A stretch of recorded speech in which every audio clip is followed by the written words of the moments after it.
اللہ نے مردوں اور عورتوں کے لیے ایک ہی پیمانہ بنایا ہے کامیابی کا، مالدار کے لیے، غریب کے لیے، امیر کے لیے، کہ اس سر سے لے کر پاؤں تک اپنے وجود کو اللہ کی مرضی میں ڈھال دے۔ پانی کا گھونٹ اگر مل جائے تو زندگی بچے گی نہ کہ بچے گی، کہ غصے کو پی جاؤ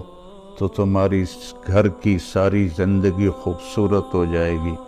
بچ جائے گی۔ تو اپنے گھروں کو آباد رکھنا ہے نا، تو اپنے اخلاق اچھے کرو، اپنا بول میٹھا کرو، برداشت کرنا سیکھو، اپنے بچوں کو سکھاؤ، تو اپنے خاص طور پر اپنی بچیوں کو صبر کرنا سکھاؤ، انہیں سمجھاؤ، اپنی بیٹیوں کو، اپنے بچوں کو سمجھاؤ کہ کسی کی بیٹی کو ساتھ لے کے چلنا ہے تو کیسے چلنا ہے۔